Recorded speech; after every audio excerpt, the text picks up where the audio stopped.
Hello, and welcome to the very first pay-per-view edition of the Wrestling Review podcast, where today we look back at the Royal Rumble 1993, held on January the 24th, 1993, at the ARCO Arena in Sacramento, California.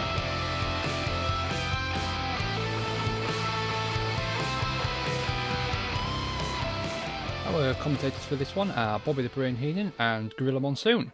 Gorilla and Bobby welcome us to the show, and they run down all of the card, which is the first time we've actually heard what the other matches on the show are going to be.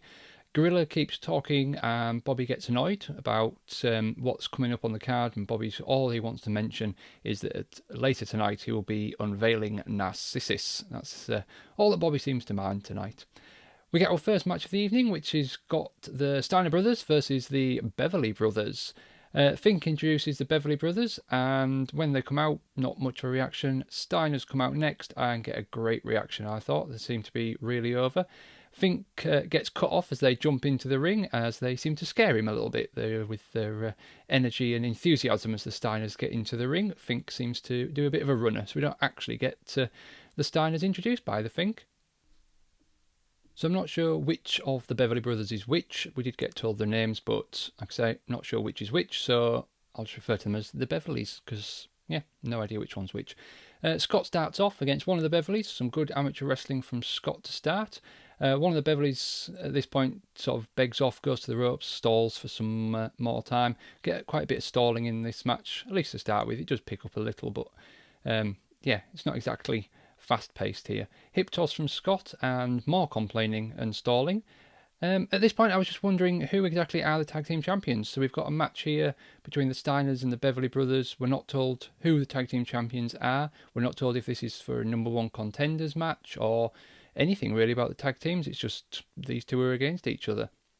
Good power move from Scott as one of the Beverlys comes off the ropes, hits a big spinning suplex, which looked like it took quite a bit of power from Scott there. Beverlys make a tag, and whoever the new one is comes in, pushes Rick, who was on the outside, and then runs away. Rick then gets the tag, and the Beverlys take over.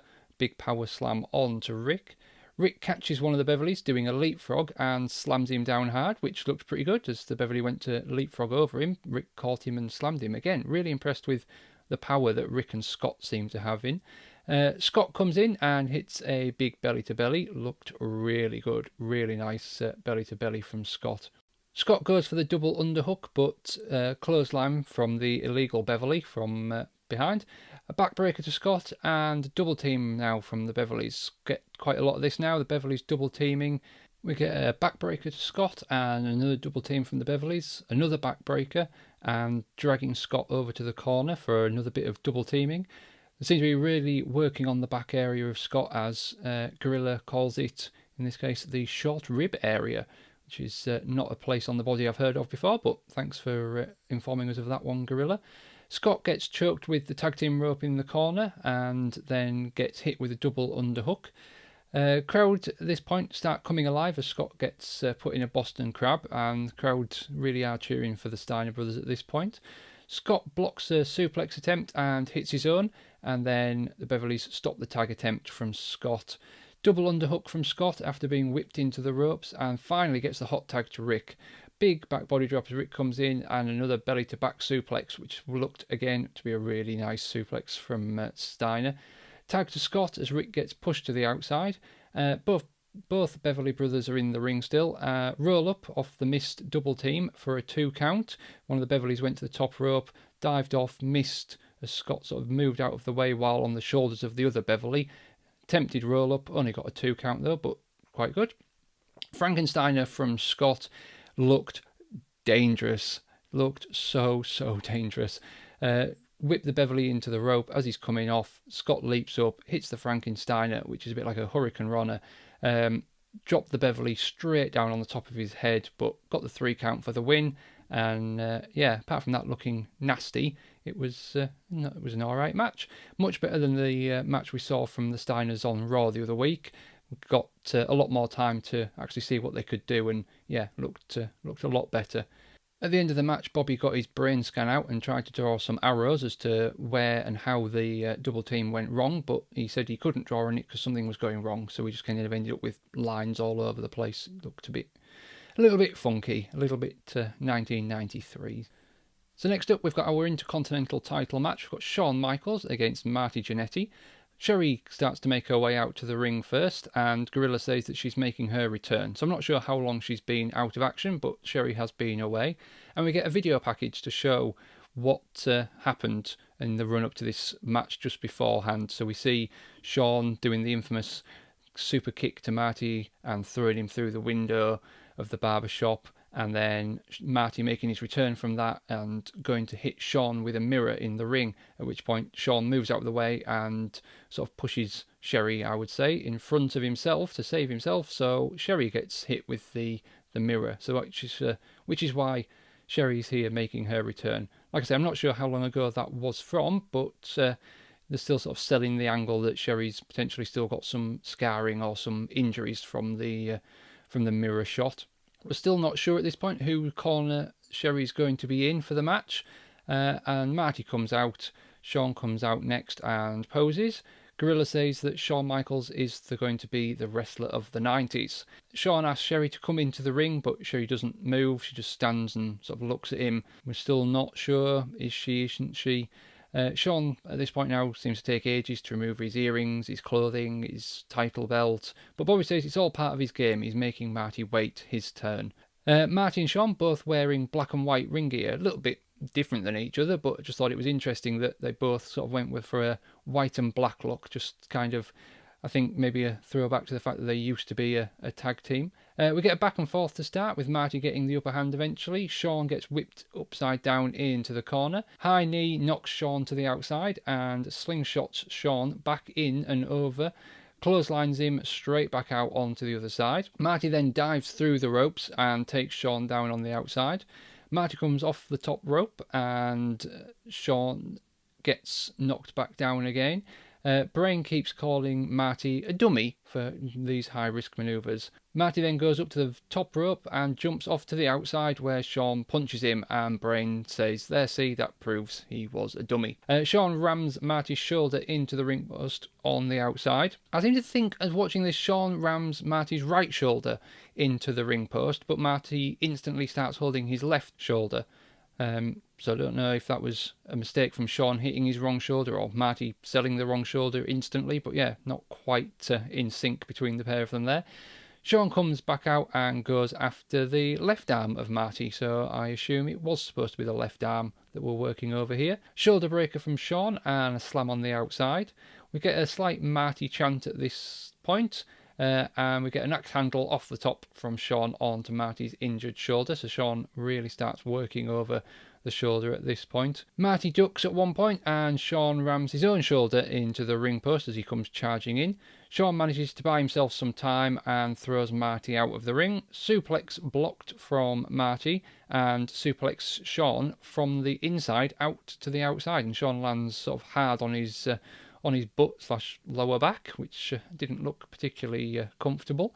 Sherry comes round to the side where the guys are and she slaps Shawn. Big slap and a massive cheer from the crowd. They finally know whose corner Sherry is in. Suplex from Shawn back into the ring from Marty.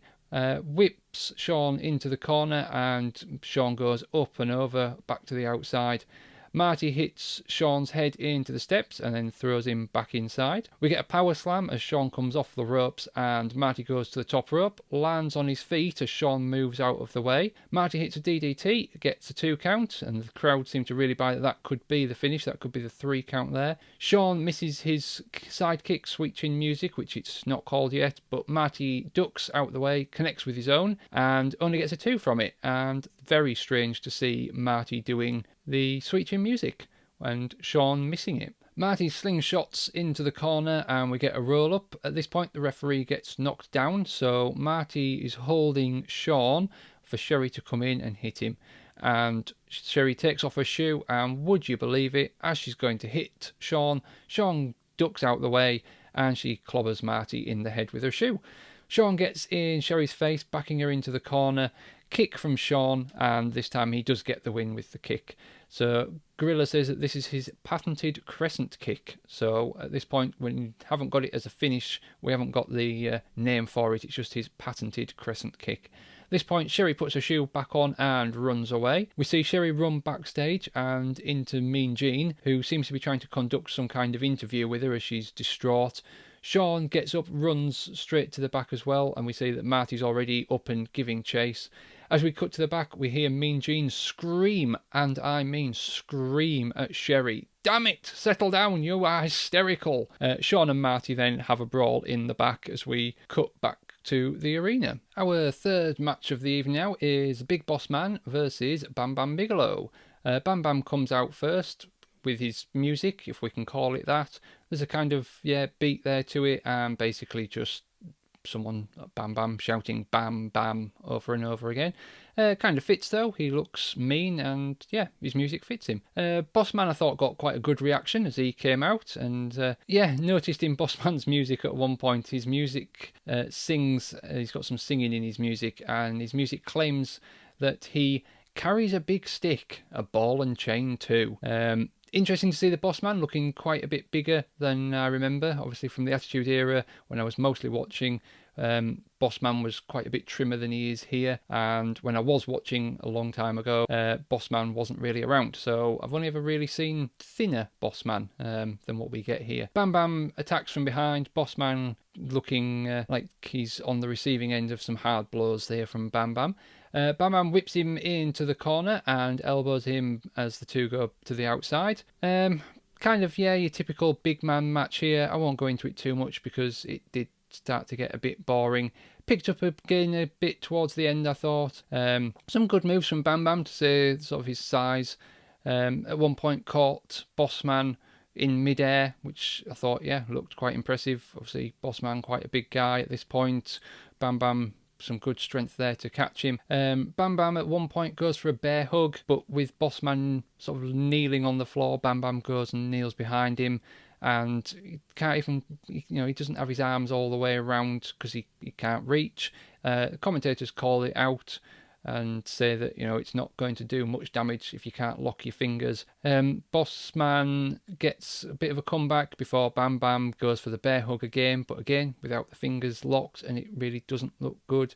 Boss Man then blocks a suplex attempt and reverses it, but didn't get all of it because they're trying to sell here how he's weakened. Backdrop on Bam Bam and a hard punch from the Boss Man. Bam Bam's on the ropes and the Boss Man slides out to punch him, runs in and gets a big boot from Bam Bam in the corner. Bam Bam then goes to the top rope, flying headbutt, and gets the 3 count.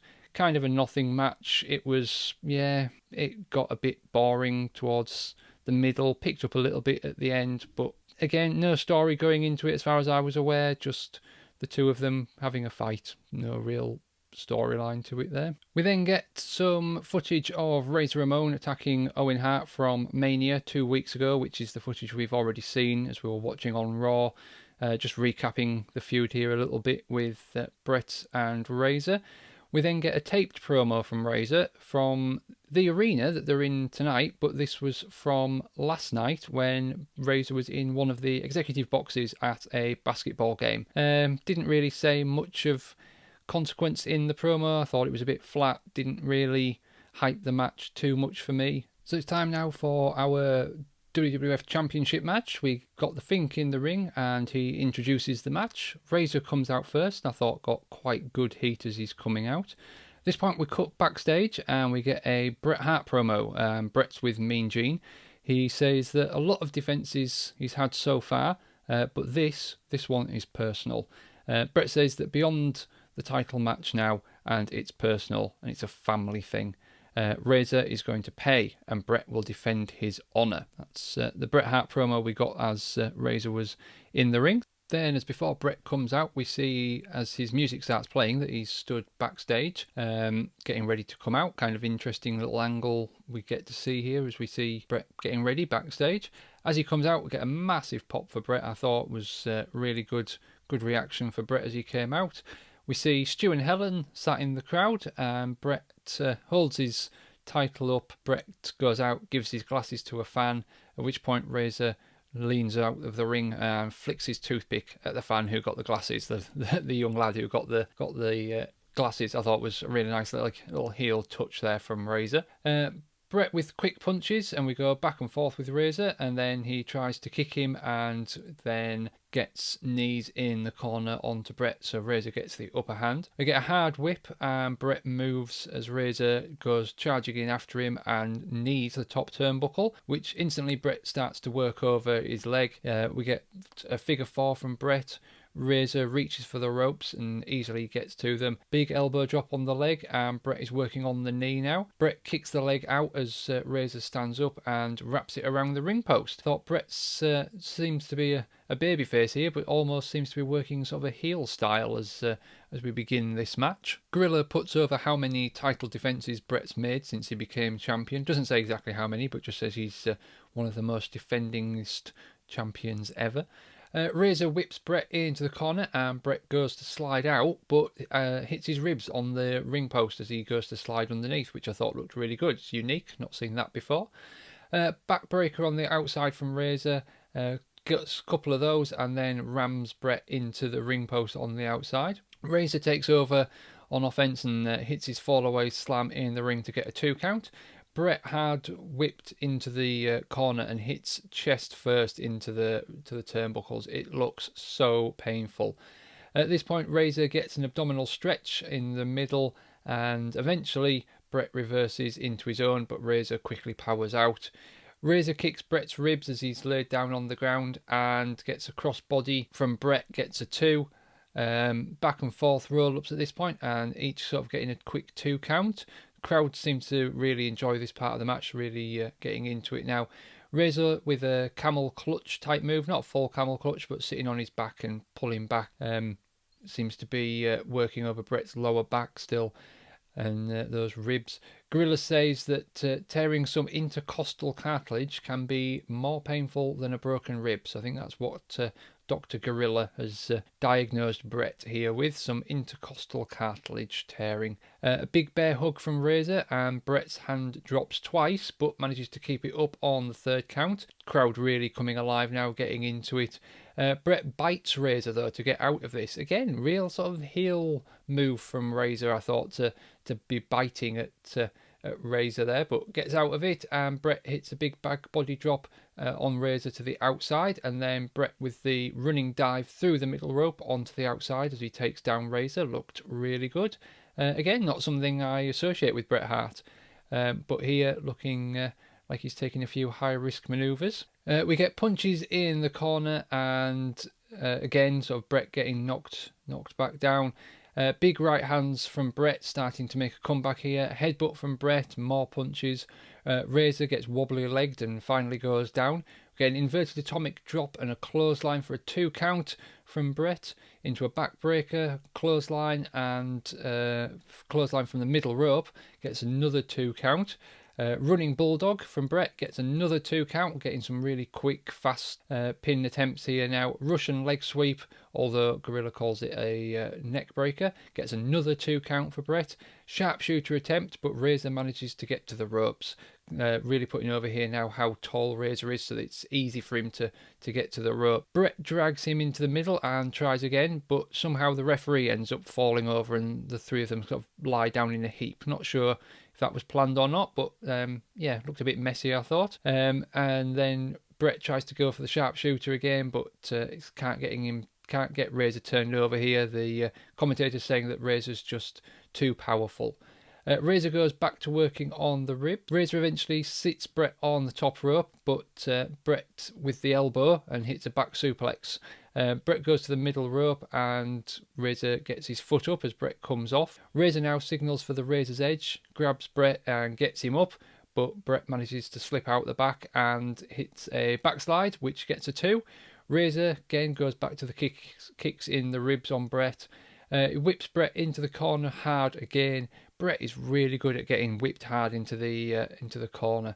Bret gets a unique sort of roll-up attempt, which I wasn't expecting, and I don't think the referee was either, because it took him ages to notice that Bret had kind of got a pin attempt and get down and count the 2. From the pin attempt, Bret starts to wrap Razor's legs up, and from sort of lying down, gets him almost into the sharpshooter. Manages to sit up, and Razor gives up. Nice kind of out of nowhere sharpshooter, really. Bret retains the WWF Championship. It was a good match. It was a really, really good match. Really enjoyed that one. I will say now that I said sort of in one of the Raw episodes, growing up, I was a huge Shawn Michaels fan. Not really a fan of Bret Hart at all. So it's nice to go back and see Bret wrestling at this stage, because I think watching this match, I am going to have a whole different appreciation for Bret Hart and what he could do in the ring. Saw quite a bit from him in this match that I didn't expect, and thought he had a fantastic match with Razor. So be really interesting to go back and see a few more Bret Hart matches now, and really sort of hopefully get a new appreciation for Bret. I thought he got a really good reaction after the match as well. Bret kisses the belt and really seems like he values it and adds something to that belt. At this point as well, we see a fan in the t-shirt, a young fan wearing a Hulkamania t-shirt, which I just thought was interesting. We haven't seen Hulk yet in our episodes running up to this, so I'm not sure if he's around or not. But yeah, we've got a young fan there in a Hulkamania t-shirt. Next up, we've got Bobby the Brain Heenan introducing us to Narcissus. He makes his way down into the arena to introduce us to Narcissus. I thought this went on way, way too long. The curtain goes up and we are greeted by the view of Narcissus Lex Lugar as he's posing in the mirror. Bobby starts just naming body parts that we should look at. Yeah, just a bit over the top for me, I think, from Bobby. He didn't seem like he really had a direction that he wanted to go with this, other than just naming body parts on Lex that were massive and looked good as he was posing. Lex at one point does some peck dancing. Bobby gets even more excited. There's a sign above him here, though, that says that this is the narcissist Lex Lugar, but they seem to be calling him Narcissus. Now, I've heard of the narcissist Lex Lugar, but until we started watching the Raws, I'd never heard of Narcissus. So I don't know at what point they changed his name to the Narcissist and why, but the sign here is already saying Narcissist. But yet Bobby is still referring to him as Narcissus. Lex does a bit of talking. It's dull. It's, not great. It's all aimed at Mr. Perfect. Again, Lex just saying how he's beyond perfection.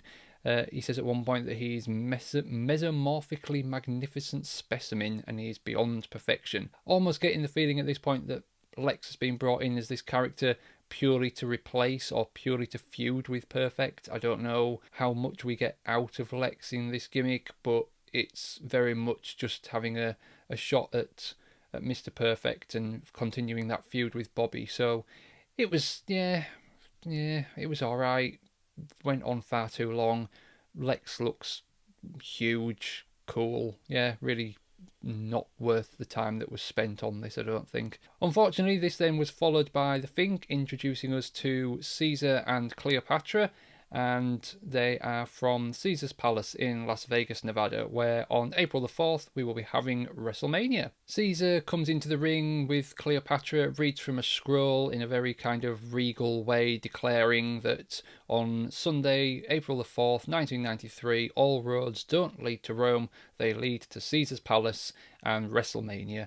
He also reminds us that the Royal Rumble winner will meet the WWF champion at WrestleMania. This is the first time that the Rumble winner gets that guaranteed shot at the champion, so that's quite a nice Royal Rumble to start with, really, that we get the first stipulation where the winner of the Rumble gets to meet the WWF champion. Again, this was very 90s. I wasn't thrilled with going from Lex straight into Caesar reading from a scroll. I just thought it took up far too much time and didn't really add anything to the show at all. And finally, it's time for the Royal Rumble match, our first Royal Rumble here as we look back on the Wrestling Review podcast. Fink introduces the match and says it's time for us all to find out who drew number one, and this year's number one is Flair. So he won it last year from number 3, so Bobby says that he can do it again. He's only got two more to eliminate, so Flair's this year going to do it from number 1, apparently, according to Bobby. Out at number 2 is Bob Backlund.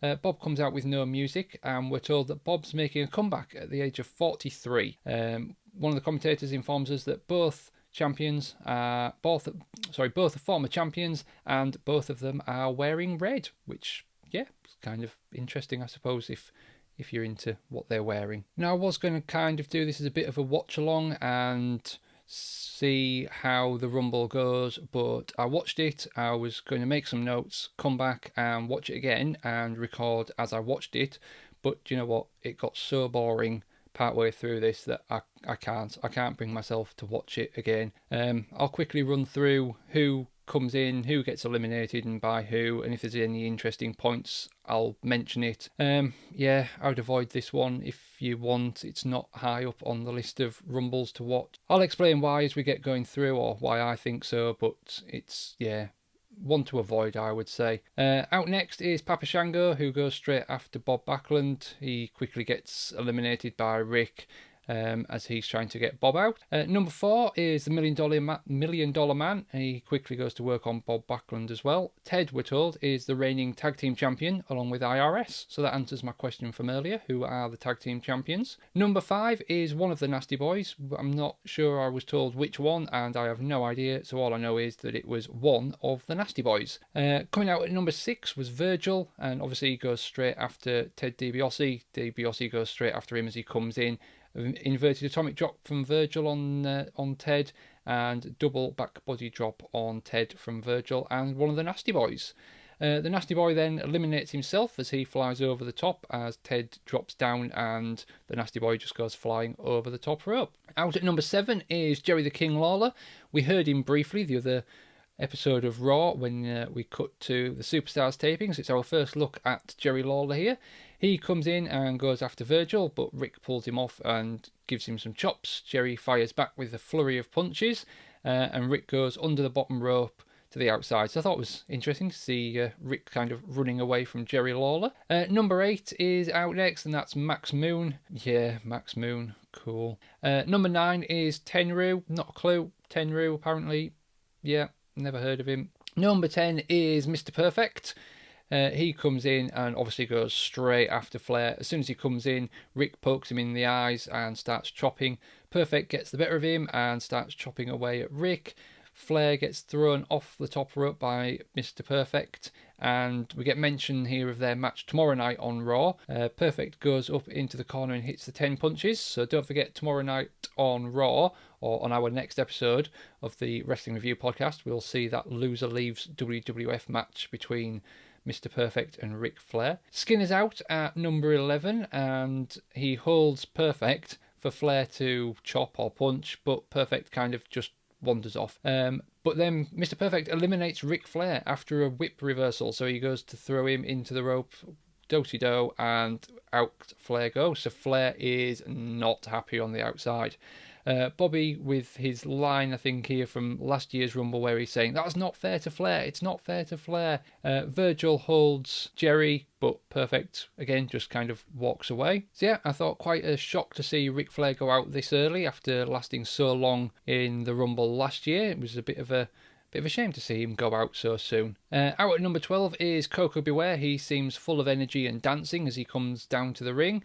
Again, 10 punches in the corner, and this seems to be becoming a thing here. We get lots of 10 punches in the corner in the Rumble, and yeah, it's alright once or twice, but when you get it a few times, it does start looking a bit contrived. Bob's trying to get Skinner out in the corner, and Skinner skins the cat, only to have Perfect drop kick him when he gets back in, kick him over the top, and Skinner is out. But yeah, thought interesting to see Skinner skinning the cat. Number 13 is next, and it is Samu, one of the head shrinkers. Big headbutts from Samu on just about everyone in the ring. Ted and Virgil are still going at it with each other, and Backlund goes for Perfect's leg and starts working on Perfect a bit. Number 14's out, and it's the Berserker. Big hair and an interesting look. Looked quite different, was the Berserker. Big bloke. Big back body drop from Mr. Perfect to eliminate Jerry the King Lawler over the top rope. Jerry then tries to pull Perfect out as Ted DiBiase is kicking him from the inside, so Perfect has gone over the top rope, and with a bit of a melee on the inside and Jerry pulling from the outside, Mr. Perfect is eliminated. And the bit of a fight then between Mr. Perfect and Jerry on the outside. Another elimination which I don't think we got to see was Virgil being eliminated, so not sure who got Virgil out. Out at 15 is The Undertaker. Jerry was great at this point. So Jerry's been eliminated. He's walking down the aisle. The buzzer goes off just as Jerry kind of gets near the curtain, and as The Undertaker comes out, Jerry looks terrified and kind of does a double take and backs off. And yeah, just really good little mannerism from Jerry as The Undertaker came out. I thought looked quite good. And with that, The Undertaker's number 15. We are halfway through the Royal Rumble. Samu goes after Taker as soon as he comes in, and Backlund and Berserker both go out through the middle rope. So they're on the outside, but having gone through the middle rope. Berserker hits Bob with the chair into the ribs and over the back, which, yeah, really caught me by surprise that we're getting chair shots in a Royal Rumble in the mid-90s. Well, early 90s, I suppose, 93.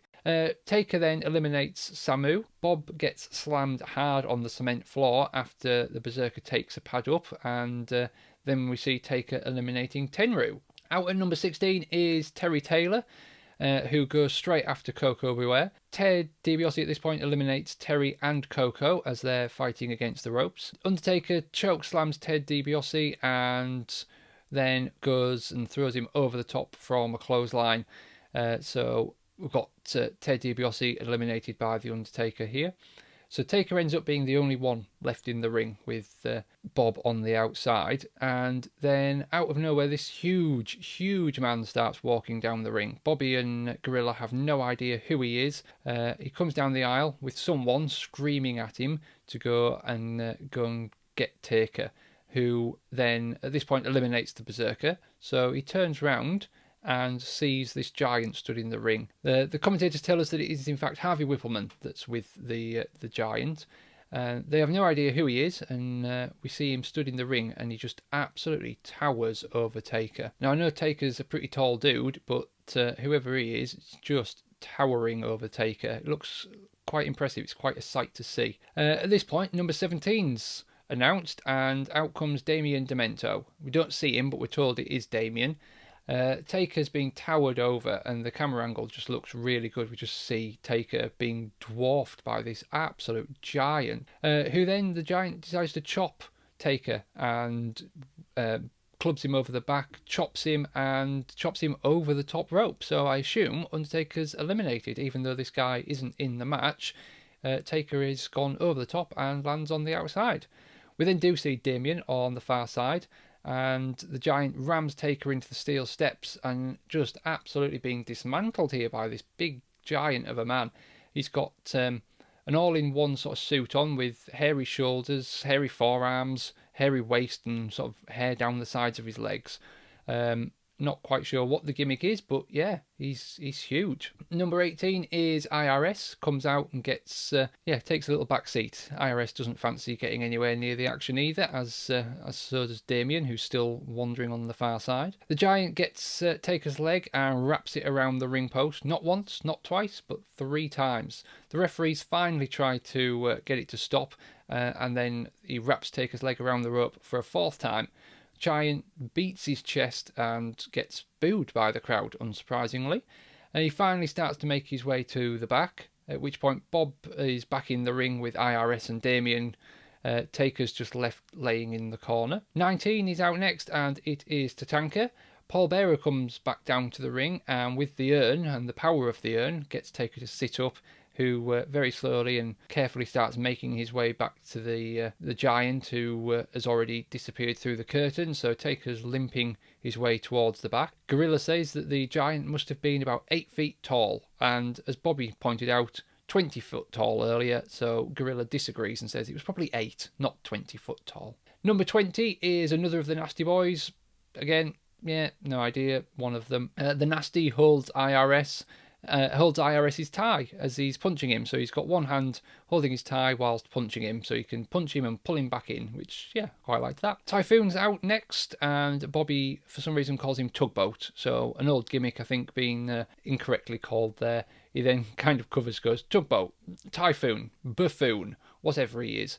So now, at this point, it was the point where I really thought, you know what, I'm not going to be able to re-watch this and do it as a bit of a watch-along, because now Taker's gone, there's nobody in the ring who I thought could win. There's nobody who realistically was going to be challenging Bret Hart for the title at WrestleMania. It just got a little bit dull. I thought, at this point we really need some big names to come out and really start livening this up. So let's hope whoever comes out next is a big name. He's not. The next one out is Fatu. Definitely not the big name we needed to bring this back to life. It really does seem to be dragging a little bit. Earthquake comes out next and gets a decent pop, but for some reason goes straight after his own partner. So him and Typhoon start going after each other, and then Earthquake eliminates Typhoon. So that was a bit interesting. There was no mention that they were having problems. It was just Earthquake came in and eliminated Typhoon. Out next, we've got Carlos Colon. Nobody in the crowd seems to know who he is, so that made me feel a little bit better, because I have got absolutely no idea who Carlos Colon is. Gorilla says that there's a lot of fire in this youngster. Now, I could be wrong, but looking at Carlos, he doesn't seem like a youngster. He does not look young. I'm not saying he looks old, but he does not look like a youngster. I will do a little bit of research and find out how old Carlos Colon is, or was in 93, but by my estimation, I wouldn't be calling him a youngster. The crowd definitely up for the countdown. They're counting down from 10 really well and enthusiastically, and it's just as well because there is nothing in the ring that gives them any kind of entertainment at this point. It's very, very flat, other than the crowd counting down for the next entrant. The ring is starting to fill up quite a bit now, and then at this point Damien is eliminated by Carlos. El Matador is coming out next. Tito Santana. Still nobody I would think would win, so we're getting and more just filler, really. There's a lot of filler now in the ring. Bob eliminates Fatu. Tito almost eliminates Bob. Bobby again mentions that Bob is 43 years old, and that seems to be a recurring thing throughout the match now, that we're going to keep mentioning how old Bob Backlund is now that he's made his return. 26 is next, and it is Rick the Model Martel. He goes straight after El Matador. Apparently there's a history between the two of them. IRS is eliminated as Bob ducks and IRS goes sailing over the top rope. I'm pretty sure we see that same elimination spot at least 4 times in this Rumble. I'd like to see a bit more creativity with some of these eliminations. Bob nearly goes out and gets a good reaction from the crowd as he manages to hang on. Yokozuna is out at number 27, led out by Mr. Fuji.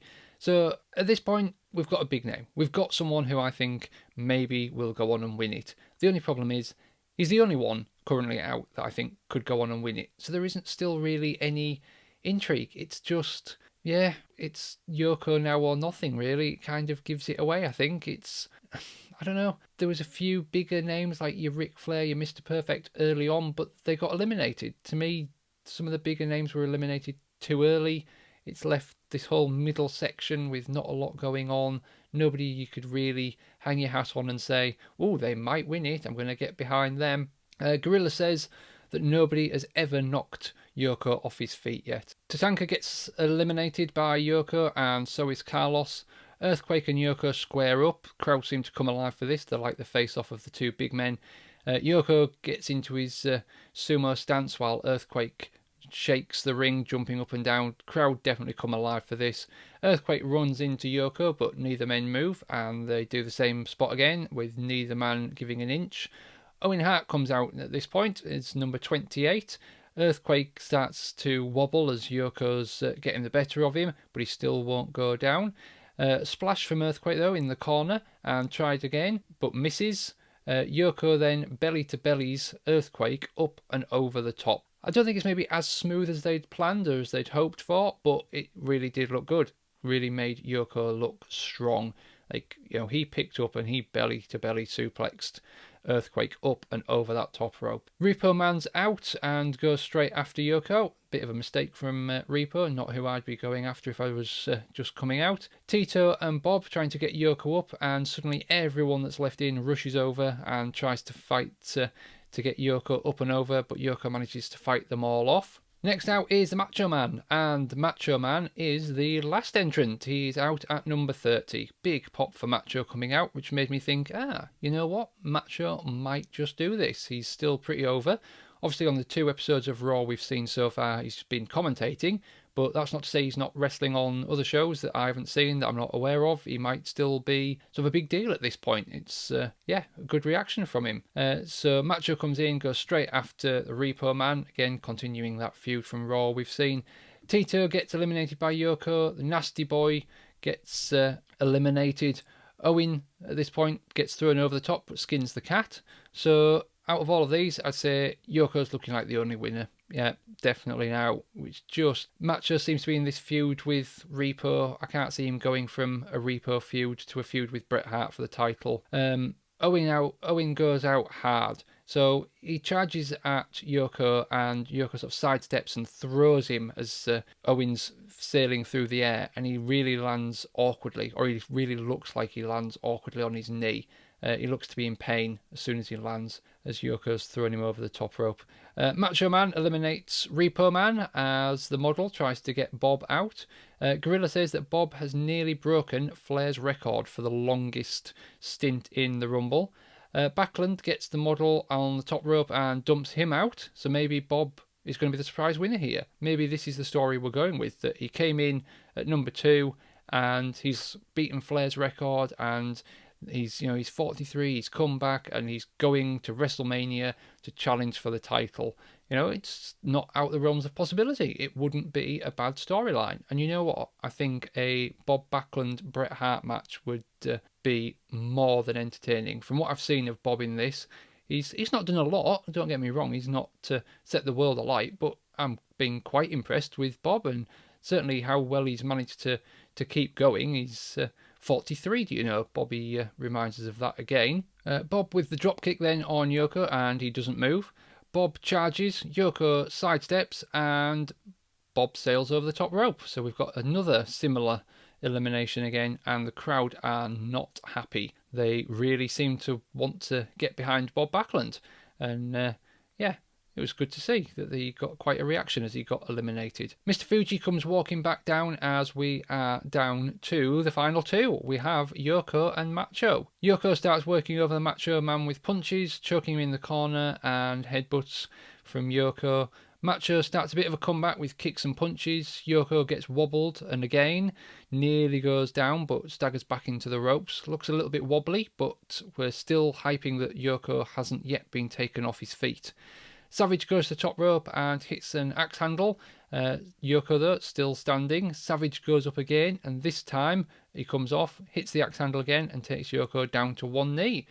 Savage off the ropes and runs straight into a big kick from Yoko. So interesting that we're hyping that Yoko hasn't been off his feet yet, and we've got Macho taking him down to one knee. So I'm guessing, still quite a bit of stock in the Macho Man. He's getting a good rub here from taking Yoko at least down to one knee. Belly to belly on the Macho Man, and Yoko hits big leg drop. Yoko starts dominating Macho as we get a slight USA chant starting for the Macho Man. So, we're already kind of going with the nasty foreign heel here. Macho gets whipped into the corner and Yoko hits a big backsplash. Yoko goes for it again, comes running in, jumps, spins backwards, but Macho moves out of the way. Macho goes to the top and Yoko falls down. So, Yoko's off his feet, not exactly by Macho's hands. Yoko kind of did it to himself, but we end up with Yoko on the ground.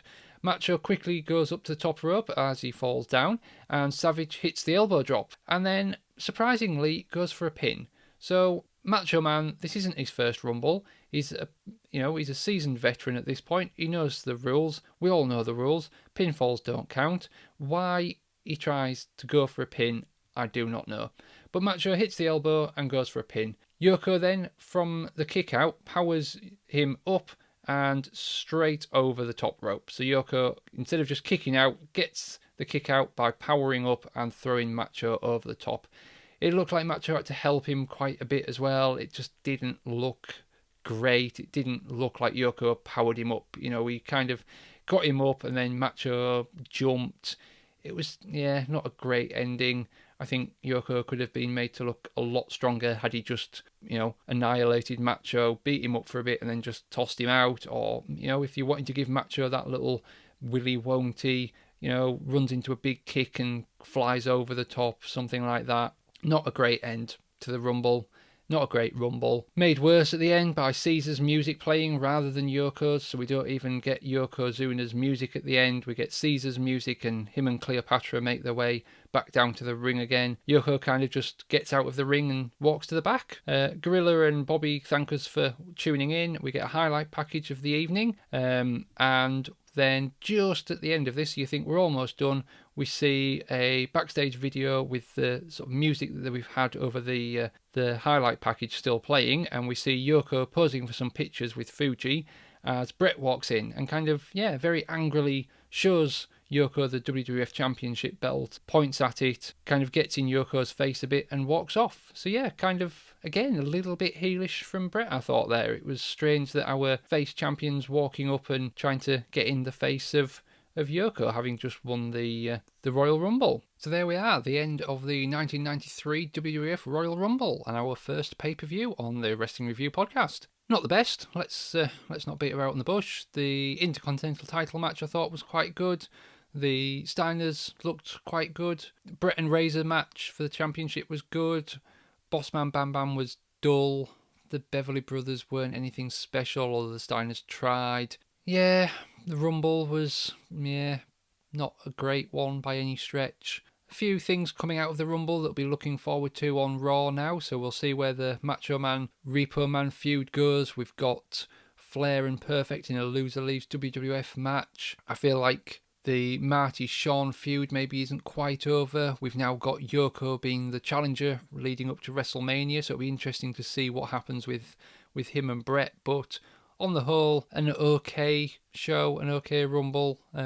Not one I'd rush back to go and watch again, but on the whole, not too bad. Some good matches. Really impressed with Bret Hart.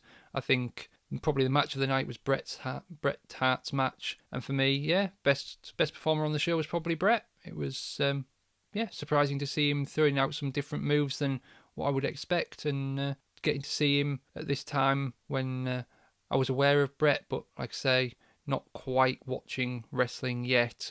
So, it was quite nice to see Bret. Other than that, give this one a miss. Sorry, it's our first one, but I wouldn't recommend you go and watch it if you haven't already seen it. Definitely don't go back and watch it. Dear. Anyway, let's crack on. Let's tune in next time on the Wrestling Review podcast as we see our first post pay-per-view episode of Monday Night Raw.